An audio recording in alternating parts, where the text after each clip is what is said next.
जय माता दी। कल हम चर्चा कर रहे थे कि काल यवन को आया जानकर ऐश्वर्य संपन्न मधुसूदन भगवान जनार्दन नगर से बाहर चल पड़े और जोर जोर से हंसते हुए काल यवन के आगे आगे पैदल चलने लगे। उन कमल लोचन श्री कृष्ण को अपने आगे जाता देखकर वह दुष्ट काल यवन उनके पीछे पीछे पैदल ही चलता रहा। तत्पश्चात भगवान श्री कृष्ण काल यवन सहित वहां पहुंच गए जहां महाबली राज ऋषि मुचुकुंद शयन कर रहे थे। मुचुकुंद को देखकर वहां भगवान कृष्ण अंतर्ध्यान हो गए। तब काल यवन भी वहां पहुंच गया। उसने देखा कि कोई सो रहा है। राज ऋषि मुचुकुंद को कृष्ण समझकर काल यवन ने उसके ऊपर पैर से प्रहार किया। काल यवन द्वारा पाद प्रहार किए जाने से वे जग गए और क्रोध से आंखें लाल किए हुए महाबली मुचुकुंद ने उसकी ओर दृष्टिपात करके उसे भस्म कर दिया।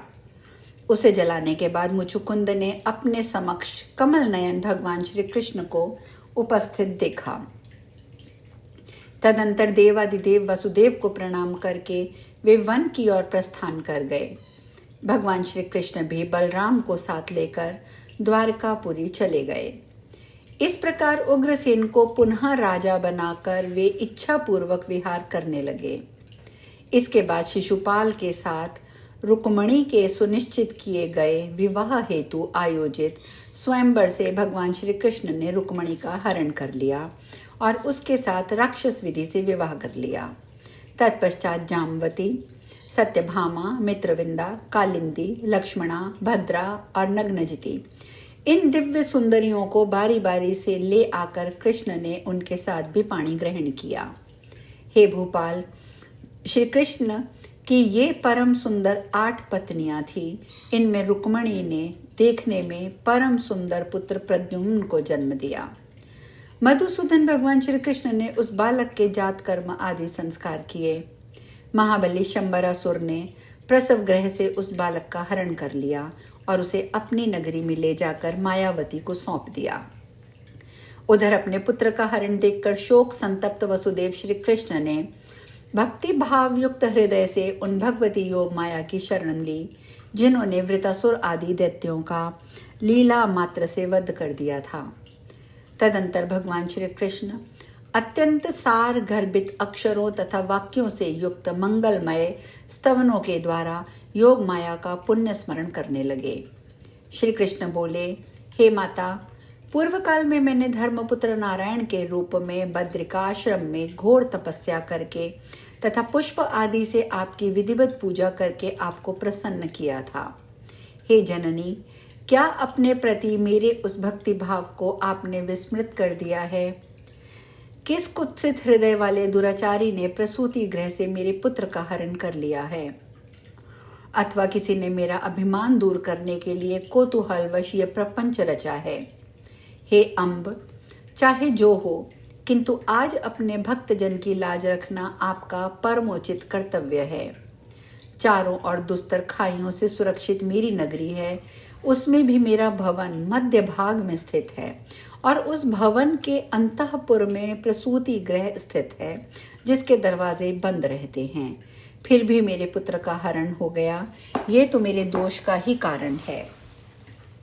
मैं द्वारकापुरी छोड़कर किसी अन्य नगर में नहीं गया।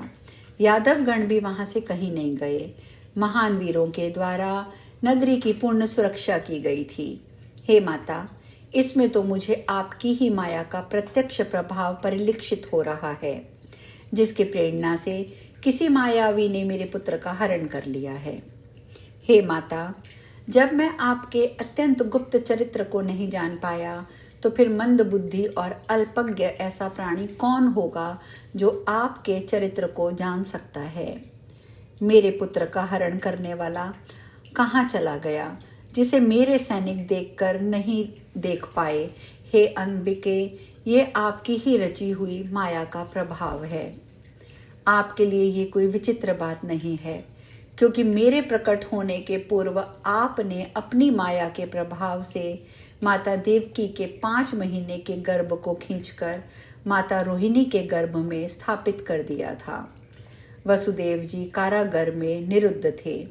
उनसे दूर रहती हुई पति परायणा माता रोहिणी ने संपर्क के बिना ही उसे जन्म दिया, जो हलधर नाम से प्रसिद्ध हुआ।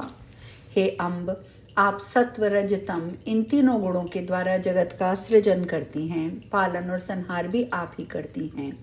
हे जननी, आपके पाप नाशक चरित्र को कौन जान सकता है। वास्तविकता तो ये है कि ये संपूर्ण जगत प्रपंच आपके ही द्वारा विरचित है। आप पहले प्राणियों के समक्ष पुत्र जन्म से होने वाले असीम आनंद को उपस्थित करके पुनः पुत्र वियोग जनित दुख का भार उनके ऊपर ला देती हैं। ऐसा प्रतीत होता है कि उन सुललित प्रपंचों की रचना करके आप अपना मनोरंजन करती हैं। यदि ऐसा ना होता तो पुत्र प्राप्ति जनित मेरा आनंद व्यर्थ क्यों होता। हे अमित प्रभाव वाली भगवती, इस बालक की माता कुरुरी पक्षी की भांति रो रही है। वह बेचारी सदा मेरे पास रहती है, जिसे देखकर मेरा दुख और भी बढ़ जाता है। हे माता, आप ही तो भव्यादि से पीड़ित प्राणियों की एकमात्र शरण हैं। हे ललिते, आप उसका दुख क्यों नहीं समझ रही हैं। हे देवी, विद्वज्जन कहते हैं कि पुत्र जन्म के अवसर पर सुख की कोई सीमा नहीं रहती तथा इसके नष्ट हो जाने पर दुख की कोई सीमा नहीं रहती। हे जननी, अब मैं क्या करूं। हे माता, अपने प्रथम पुत्र के विनिष्ट हो जाने पर मेरा हृदय तो अब विदीर्ण होता जा रहा है।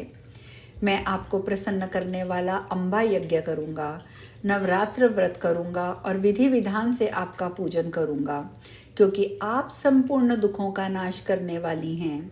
हे माता, यदि मेरा पुत्र जीवित हो तो आप मुझे उसे शीघ्र दिखा दीजिए, क्योंकि आप समस्त प्रकार के शोकों का शमन करने में समर्थ हैं। व्यास जी कहते हैं, असाध्य से असाध्य कार्यों को भी सहज भाव से कर सकने में समर्थ भगवान श्री कृष्ण के इस प्रकार स्तुति करने पर भगवती उन जगत गुरु वसुदेव के सामने प्रत्यक्ष होकर बोली। श्री देवी ने कहा, हे देवेश, आप शोक ना करें। ये आपके पूर्व जन्म का शाप है। उसी के परिणाम स्वरूप शंबरासुर ने आपके पुत्र का बलपूर्वक हरण किया है। 16 वर्ष का हो जाने पर वह पुत्र मेरी कृपा से उस शंबरासुर का संहार करके स्वयं ही घर आ जाएगा, इसमें संदेह नहीं है। व्यास जी बोले, ऐसा कहकर प्रचंड पराक्रम से संपन्न भगवती चंडिका अंतर्ध्यान हो गई और भगवान श्री कृष्ण भी पुत्र शोक को त्याग कर प्रसन्न हो गए। जन्मे जी ने जब इतना सुना तो उन्होंने पुनः पूछा, हे मुनिवर, आपकी इस बात से तथा साक्षात विष्णु के अंश अवतार भगवान श्री कृष्ण के ऊपर कष्ट का पड़ना देखकर मुझे संदेह हो रहा है। भगवान विष्णु के अंश से उत्पन्न श्री कृष्ण अपरिमित प्रताप से संपन्न थे, फिर भी भगवान के उस पुत्र का प्रसव गृह से हरण कैसे संभव हो सका। वह दैत्य शंबरासुर चारों ओर से भलीभांति सुरक्षित रमणीय नगर के अत्यंत गुप्त स्थान में अवस्थित प्रसव गृह में प्रवेश करके उस बालक को कैसे उठा ले गया। ये बड़ी विचित्र तथा अद्भुत बात है कि भगवान श्री कृष्ण भी उसे नहीं जान पाए। हे सत्यवती नंदन, मेरे मन में इस बात को लेकर महान आश्चर्य उत्पन्न हो रहा है। हे ब्राह्मण, वहां द्वारकापुरी में वसुदेव श्री कृष्ण के विद्यमान रहते हुए भी सूतिका गृह से बच्चे के हरण की जानकारी उन्हें नहीं हो सकी। मुझे इसका कारण बताएं। व्यास जी बोले, हे राजन, प्राणियों को बुद्धि को विमोहित कर देने वाली माया बड़ी बलवती होती है। यह शांभवी नाम से प्रसिद्ध है। संसार में कौन सा प्राणी है जो इस माया के प्रभाव से मोहित नहीं हो जाता। मनुष्य जन्म पाते ही प्राणी में समस्त मानवोचित गुण उत्पन्न हो जाते हैं। ये सभी गुण देह से संबंध रखते हैं। देवता अथवा दानव कोई भी इससे परे नहीं है। भूख, प्यास, निद्रा, भय, तंद्रा, व्यामोह, शोक, संदेह, हर्ष, अभिमान, बुढ़ापा, मृत्यु, अज्ञान, ग्लानि, वैर, ईर्ष्या, पर दोष दृष्टि, मद और थकावट ये देह के साथ उत्पन्न होते हैं।